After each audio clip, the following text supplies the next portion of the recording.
दूरदर्शन केंद्र हिसार के सभी दर्शकों का मैं आनंद शर्मा स्वागत करता हूं। साथियों, आज हम एकत्र हुए हैं एक ऐसे विषय पर जो हर नागरिक के लिए बहुत ज़रूरी है, बहुत अहम है, उसे जानना, उसे समझना। हमारा आज का विषय है कानूनी शिक्षा, समाज सुधार और रोजगार के अवसर। माननीय प्रधानमंत्री नरेंद्र मोदी जी ने हमें यही बताया है कि किस तरह से आपको आत्मनिर्भर बनना है। ये जो कोरोना काल चल रहा है, इसमें हर किसी को झकझोर के रख दिया है इन कठिन परिस्थितियों ने। लेकिन इस सब के बावजूद भी माननीय प्रधानमंत्री जी देश के हर एक नागरिक को यही शिक्षा दे रहे हैं, यही उन्हें समझा रहे हैं कि किस तरह से आत्मनिर्भर बनना है और फिर आत्मनिर्भर बन के देश में अपने साथ लगे हुए साथियों को, लोगों को भी आत्मनिर्भरता की ओर अग्रसर करना है। उसी संदर्भ में आज हम यहाँ एकत्र हुए हैं। साथियों, देखिए, किसी भी देश को चलाने के लिए कुछ नियम, कायदे, कुछ कानून होते हैं, तभी वो देश सुचारू रूप से तरक्की की राह पकड़ सकता है। हमारे देश का संविधान बनाने में न जाने कितने विद्वानों ने कितना समय लगाया, कितने विदेशी दूसरे देशों के हमने संविधान पढ़े, उनको खंगाला और उनमें से जो अच्छाइयाँ थी, जो ऐसी चीज़ें थी जो हमारे देश की परिस्थितियों के अनुकूल हैं, हमारे देश की तरक्की में सहयोग कर सकती हैं, वो हमने अपने संविधान में जोड़े। और उन सब को जोड़ने के बाद एक साफ सुथरा संविधान हमारे यहाँ लागू किया गया, जिसके आधार पर हमारा देश न्याय प्रक्रिया में हिस्सा लेता है, जिसके आधार पर हमारे देश के नागरिक अपने आप को महफूज समझते हैं, अपने आप को सुरक्षित समझते हैं कि उन्हें न्याय जरूर मिलेगा। और उसी न्याय की बात करने के लिए आज हमारे पास दो विद्वान हैं, दोनों अधिवक्ता हैं। सबसे पहले स्वागत है आपका खट्टर जी। आप बहुत बढ़िया रंगकर्मी भी हैं और आप सुप्रसिद्ध अधिवक्ता भी हैं। सुनील जी, आप खेल जगत से जुड़े हुए अधिवक्ता हैं। आपने खेलों में तो नाम कमाया ही है, एक अधिवक्ता के रूप में भी आपकी पहचान बनी हुई है। आप दोनों का स्वागत है। खट्टर जी, सबसे पहले मैं आपसे ये जानना चाहूँगा कि आप हमारे दर्शकों को बड़े विस्तार से बताएं कि कानूनी शिक्षा है क्या। कानूनी शिक्षा हर व्यक्ति का एक जन्मसिद्ध अधिकार है। हर व्यक्ति को, बल्कि हर बच्चे को कानूनी शिक्षा दी जानी चाहिए ताकि वो अपने जितने भी उसके अधिकार हैं उनके बारे में वो जान सके। अगर मैं तो ये चाहूँगा कि सरकार को जल्द से जल्द स्कूल और कॉलेजों के अंदर भी कानूनी शिक्षा लागू कर देनी चाहिए। अनिवार्य, बहुत ज़्यादा अनिवार्य है, क्योंकि अगर बच्चे अगर कानून के बारे में जानेंगे, कानूनी शिक्षा उनको मिलेगी, तो वो जान पाएंगे कि क्या गलत है और क्या सही है, और अगर गलत है तो उसकी सजाएं क्या हैं। ये बच्चे को पता होना चाहिए, ताकि वो जो कानून हमारा है, कानून किसी को डराने के लिए नहीं है, कानून सबको बराबर न्याय देने के लिए है, उनके अधिकार, उनके कर्तव्य बताने के लिए है। तो मैं चाहता हूं कि हर बच्चे को, हर बड़े को, हर कॉलेज में, हर स्कूल में कानून के बारे में ये प्राइमरी रूट से ही पता हो। हाँ, प्राइमरी रूट से ही जब हम इसको लेके चलेंगे प्रोग्राम को, जन जन में इसको फैलाएंगे और उस सब को ये पता चलेगा कि हमारा अधिकार क्या है, गलत क्या है और ठीक क्या है, हमारे राइट्स क्या हैं और ठीक क्या है इसके अंदर, और गलत होने से हमारी ड्यूटीज क्या है, हमारे कर्तव्य क्या है। क्योंकि जब हम ये समझ जाएंगे कि कानून के दायरे में रह के हम ये काम अच्छे तरीके से कर सकते हैं, और कानून के दायरे से बाहर निकलते ही हमारे ऊपर ये प्रक्रियाएं शुरू हो जाएंगी, ये सेक्शन लागू हो जाएंगे, जिससे हमें इस तरह की परेशानियों का सामना करना पड़ सकता है। वो सजाएं जो कानून में लिखी गई हैं कि हमने गलत किया तो हमें ये सजा मिलनी चाहिए, ये सबको, बच्चे से लेके बूढ़े तक सबको पता होना चाहिए। एक लड़की से लेके एक औरत तक, एक बुजुर्ग महिला तक सबको पता होना चाहिए कि क्या करने से, क्या गलतियां करने से क्या सजाएं हो सकती हैं। तो ये डर जो है, ये कानून का डर हर व्यक्ति के अंदर होना चाहिए। बहुत जरूरी है। अगर नहीं होगा तो क्राइम बढ़ेगा, अगर क्राइम बढ़ेगा तो यहाँ जीने लायक जगह नहीं माहौल नहीं रहेगा। माहौल नहीं रहेगा, वातावरण तो नहीं इसलिए रहेगा। कानून का डर हर व्यक्ति को, हर बच्चे को, हर बूढ़े को, सबको जरूरी है। महिलाओं के लिए भी बहुत जरूरी है, क्योंकि ये कानून सिर्फ उनको सजा नहीं देता है, उनकी सुरक्षा करता है। हाँ, अगर मैं कोई क्राइम कर रहा हूं, मैं कुछ गलत कर रहा हूं, तो किसके साथ कर रहा हूं? जिसके साथ कर रहा हूं उसे कानून सहायता देगा, उसे कानून सुरक्षा देगा और मुझे सजा देगा। तो ये बहुत जरूरी है कि कानून के बारे में बचपन से ही बच्चों को पढ़ाया जाए, क्योंकि बात यहां आएगी कि चलो सबको कानून का ज्ञान होना चाहिए, तो वो दिया कैसे जाए? वो दिया इसी तरह से जाए, एक कंपलसरी सब्जेक्ट हो जाए जो थोड़ा थोड़ा कानून के बारे में बचपन से ही सिखाना शुरू कर दे, और स्कूल लेवल तक ही मैं तो कहता हूं वो सारा कानून उन्हें पढ़ा दिया जाए। हाँ, क्योंकि कोई भी क्राइम, कोई भी अच्छा या बुरा विचार इंसान के अंदर बचपन में ही पैदा होना शुरू हो जाता है। बहुत बढ़िया। उसे वो माहौल, वो जो सामाजिक, पारिवारिक और जो उसके मित्र वर्ग है, उन्हीं से वो सारी चीजें मिलती हैं, अच्छाई या बुराई। हाँ। अगर अच्छी संगत में रहता है तो अच्छे खट्टर विचार जी- पैदा होते हैं। खट्टर जी, आपने जो कहा इससे एक बहुत बढ़िया सवाल उभरता है। सुनील, मैं आपसे जानना चाहूँगा कि खट्टर जी ने जैसा कहा कि परिवार, दोस्त, मित्र, मिलने जुलने वाले, उनके व्यवहार से हम चीज़ें सीखते हैं सीखते हैं। और उसको किस तरह से हम अपने जीवन में लागू करते हैं, ये वो क्या उनकी भी जिम्मेवारी नहीं बनती कि वो अपने छोटों को वो चीज़ें बताएं, समझाएं? उसके लिए ज़रूरी ये है कि उसके लिए सभी के लिए हमारा जो एजुकेशन सिस्टम है, जो प्राइमरी रूट से सभी को शिक्षित किया जाए, उसके लिए सबको, और उसको कानून को अच्छे तरीके से समझाया जाए। इसके कॉजेज़ क्या हैं, इनकी अच्छाई क्या है, बुराई क्या है, और इसको जानने के बाद भी ये जानना जरूरी है कि हम समाज के लिए, समाज सुधार के लिए क्या क्या काम कर सकते हैं, और हमारे कर्तव्य क्या बनता है समाज को अच्छा दृढ़ बनाने के लिए, देश को सुगम बनाने के लिए। अब जिस तरह मोदी जी ने कहा है कि जो है ना, सबके पास जो है ना अपना रोजगार होना चाहिए। ये जब हमारे पास अच्छी शिक्षा होगी, हम अपने अधिकारों को जानते होंगे, कानून के बारे में अच्छी तरह जानते होंगे, जैसे हम अपने कोर्ट्स के अंदर अपने मुंशियों को रखते हैं, दूसरों को रोजगार दे सकते हैं, और समाज में सुधार के लिए जैसे दहेज प्रथा है, बाल श्रम है, इन चीज़ों को रोका जाए, और कानून शिक्षा की तरफ जो है ना उनको अच्छी तरह से जानकारी दी जाए कि भाई दहेज लेना भी पाप है और लेना भी पाप है। छोटे बच्चों से काम कराना, 18 साल से नीचे जो है बच्चों से काम कराना अनुचित है। अनुचित है। कानून के तहत उनका पता होना चाहिए, वो सभी बच्चों को भी पता होना चाहिए, उनके पेरेंट्स के जो अनपढ़ हैं, उनको, जिनको अशिक्षित बोलते हैं। यदि हमारे पास शिक्षा की बढ़ोतरी ज़्यादा होगी, देश में शिक्षित वर्ग ज़्यादा होगा, कानून को जानने वाला ज़्यादा होगा, क्राइम कम हो जाएंगे उससे, और देश बहुत अच्छी तरीके से पहुंच ये जाएगा। बात आती है संस्कारों की, हाँ, कि आज परिवार में पहले होते थे 5, 7, 8, 10, 12 बच्चे, हाँ, आज 2 बच्चे, 3 बच्चे या 1 बच्चा, एक बच्चा। हाँ, 1, 2, 3 तक सीमित है। बिल्कुल बिल्कुल बिल्कुल। तो और दूसरी बात ये है, क्योंकि माहौल इस तरह से बन गया है कि पैसा बहुत ज्यादा जरूरी हो गया है, महंगाई बहुत ज्यादा हो बहुत गई ज्यादा है, बढ़ गई तो पैसा कमाने का जो वो लालच है वो अंदर पैदा हो गया है, और वो जरूरी भी है। इसलिए घर के जो 2 मेन मेंबर हैं, माँ या बाप, वो दोनों नौकरी पे चले जाते हैं।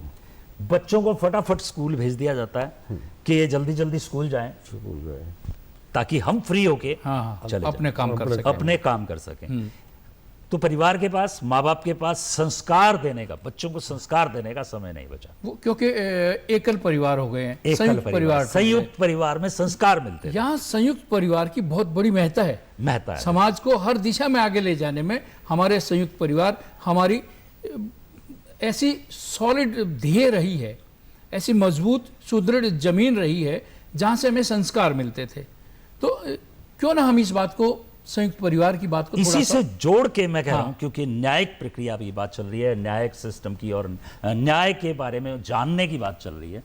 तो पहले क्या होता था कि हमारे जो स्कूल में हम जब पढ़ा करते थे, हाँ। तो वो एक तख्ती आती थी, हाँ, हाँ, या एक सुलेख लिखने के लिए सुलेख। हाँ। बुक आती थी, हाँ। उस पे लिखा जाता था चोरी करना पाप है, गाली देना पाप पाप है। है।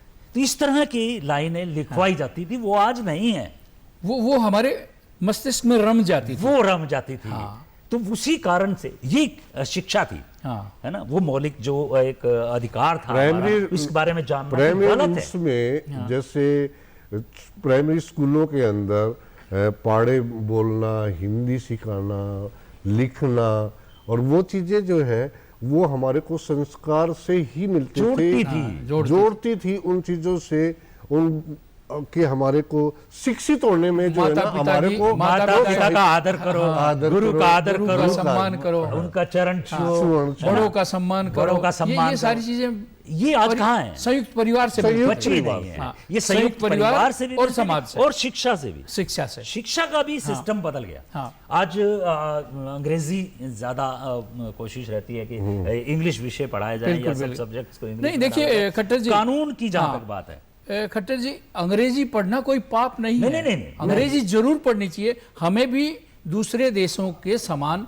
ज्ञान होना ज्ञान चाहिए। होना सिर्फ अंग्रेजी ही क्यों, मैं कहता हूं सारी भाषाएं पता हाँ, होनी हाँ। चाहिए। बहुत सारे हिंदुस्तान में बहुत सारे लेकिन बच्चे हमें ऐसे हैं, अपनी मूल भाषा का भी सम्मान सम्मान करना करना हमें चाहिए। उस पर दृढ़ रहना पड़ेगा। उससे हमारे को संस्कार, वो हमारे हाँ। को संस्कार से जोड़े संस्कारित रखेगी, तो वहीं से होंगे। संस्कृति से जोड़े रखेगी। हाँ। अगर संस्कार और संस्कृति से जुड़े रहेंगे तो कानून का पालन हम हाँ। खुद करते रहेंगे, क्योंकि हम जानेंगे जानेंगे। कि ये गलत है और यही सही है, और जो सही है वो सही है। वही कानून कहता है कि ये गलत है तो इसके लिए आपको सजाएं हैं, और ये चीज जो अगर आप नहीं कर रहे हैं तो ये और आपको सुरक्षा प्रदान यहाँ एक बात और मेरे मस्तिष्क में आई है खट्टर जी, कि हमारे जो न्याय मंत्रालय है, जो विधि आयोग हैं, जी, जी। उन्होंने विधिक सेवाएं भी लागू की बिल्कुल हैं। बिल्कुल, ये जिससे किताबें पढ़ी हैं, देखिए आप, जो हरियाणा राज्य विधिक सेवा प्राधिकरण, हाँ। ये छोटी छोटी बुकलेट्स निकाली हैं। हाँ, कुछ कानून की ऐसे वर्ग जानकारी हैं, है। ग्रहणकारी रहे। कुछ ऐसे वर्ग हैं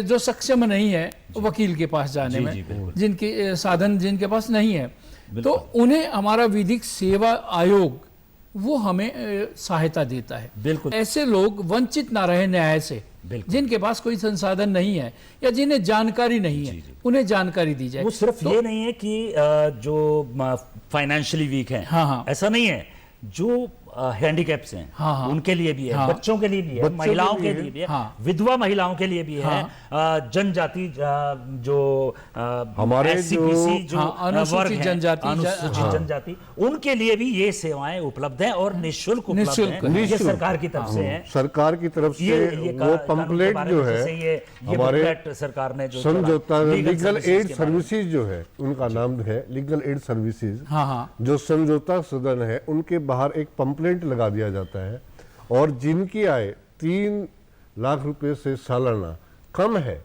उन सभी को लीगल एड अब जो फैसिलिटीज जो है वो कानूनी तौर पर सबको निःशुल्क प्रोवाइड करनी पड़ेगी।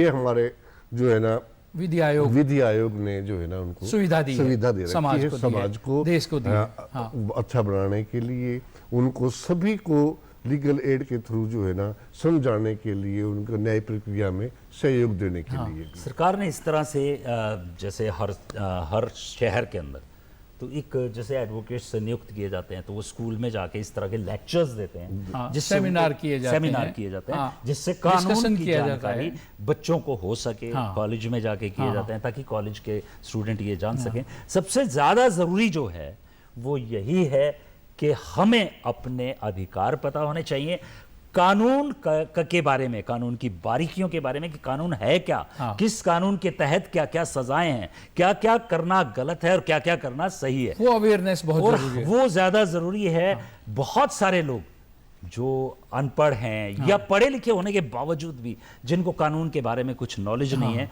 उनके साथ कुछ गलत हो जाता है, और उसके बावजूद भी वो कानून की सहायता नहीं ले पाते हैं, हाँ। कोर्ट में नहीं जा पाते हैं, वो थोड़ा सस्पिशियस उसमें रहते हैं, सस्पेंस में रहते हैं। तो इस कारण से वो लोग वो कानून की सहायता भी नहीं ले पाते हैं और घर बैठ जाते हैं चुपचाप, अपना ही नुकसान करते इससे अपराध को बढ़ावा हैं। मिलता है। अपराध को बढ़ावा मिलता है, हाँ, अपराध और अपराधी प्रवृत्ति के लोगों को बढ़ावा मिल जाता है। तो इसके लिए जरूरी है कि अगर सब लोग कानून के बारे में थोड़ी थोड़ी करके सारी जानकारी रखेंगे तो वो लोग अपने अधिकार तो जानेंगे ही, हाँ। लेकिन उनको ये भी पता चल जाएगा कि हमारी ड्यूटीज, हमारे कर्तव्य क्या है। हाँ। आज क्या होता है कि सड़क पे एक एक्सीडेंट हो जाता है, हाँ। ठीक है, और लोग उसके वीडियो बनाने शुरू कर देते हैं। हाँ।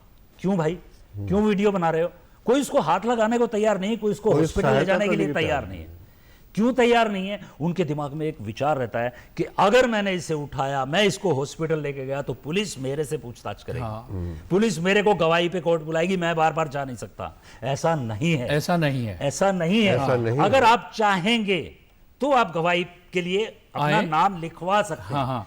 पुलिस और आपको प्रेशराइज नहीं आप करेगी। अगर नहीं चाहेंगे तो नहीं लिखा आप अगर नहीं चाहेंगे, आप पुलिस सिर्फ हाँ। लेकिन आप इतना जरूर कीजिए, उस आदमी को जो सड़क पे एक्सीडेंट हुआ या जख्मी हालत में पड़ा है, उसे हॉस्पिटल मानवता तक के पहुंचा नाते दीजिए। आपकी जिम्मेदारी मानवता है। के ना, नाते ना। आप उसे उठा के हॉस्पिटल जरूर पहुंचा दीजिए। हाँ। उसके बाद आप अपने घर जाइए। आप जो ड्यूटी जहां तक करना चाहते हैं उस ड्यूटी को वहीं तक कीजिए, लेकिन कीजिए जरूर। ऐसा ना हो कि एक आदमी जो सड़क पे घायल पड़ा है वो बच सकता था, उसकी फैमिली जो है वो अनाथ होने से बच सकती थी, वो आपकी एक गलती की वजह से, हाँ। और उसे उठा के आप सिर्फ वहां हॉस्पिटल नहीं ले गए इसलिए उसने वहां दम तोड़ दिया। तो ये आपके लिए, मैं तो कहता हूं, ये एक क्राइम है, अपराध है। ये भी बिल्कुल, अपराध है। बिल्कुल बिल्कुल। वो ना सही हमारे कानून के दायरे में हाँ, आता हो, लेकिन हमारी आत्मा के दायरे में जरूर आता है। हाँ, हमारी आत्मा जरूर नैतिकता ये के होगी प्रति तो अपराध कि है। ये मानवता के प्रति मानवता अपराध की है, नैतिकता के हमारी प्रति अपराध। आत्मा जो है वो हाँ। ये कहेगी कि नहीं, तूने ये पाप किया है, हाँ।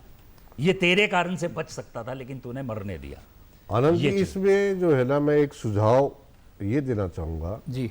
जैसे हमारा प्राइमरी रूट्स का जो 10 तक स्टैंडर्ड है, हाँ।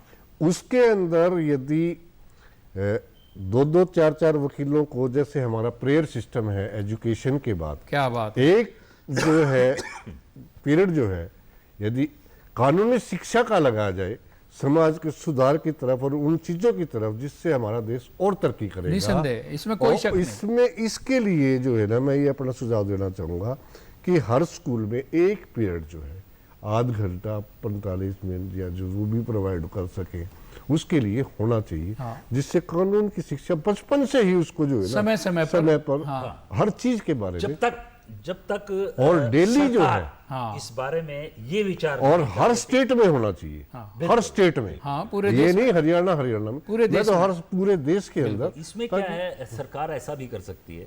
पहले तो कोशिश ये रहनी चाहिए, सरकार को भी इस तरफ ध्यान देना चाहिए कि एक सब्जेक्ट के रूप में हाँ, हाँ। ये जो है स्कूल्स और कॉलेजेस के अंदर सब्जेक्ट के रूप में चला सब्जेक्ट जाए। के रूप जरूरी नहीं कि एलएलबी कर रहा है कोई, या एलएलएम कर रहा है तभी उसे कानून पढ़ने का बिल्कुल बिल्कुल वो बिल्कुल। अधिकार वो है। तो पढ़ेगा ही। उसका अधिकार, हाँ। उसका मूलभूत अधिकार है शिक्षा। हाँ।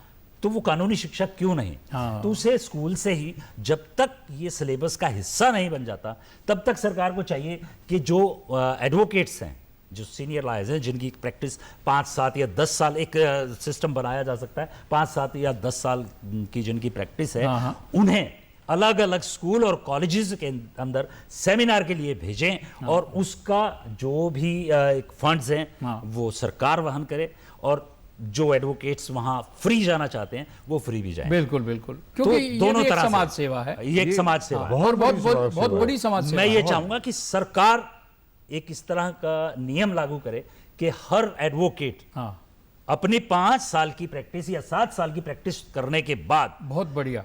10 दिन का एक सेमिनार, 10 दिन वो अपने सेमिनार के लिए जाएगा स्कूल और कॉलेज में। 5 वो दिन स्कूल में, सभी के लिए 5 वो compulsory सबके लिए कंपलसरी कर दिया जाए, तब उसको आगे प्रैक्टिस करने की परमिशन दी जाए, बारी बारी से।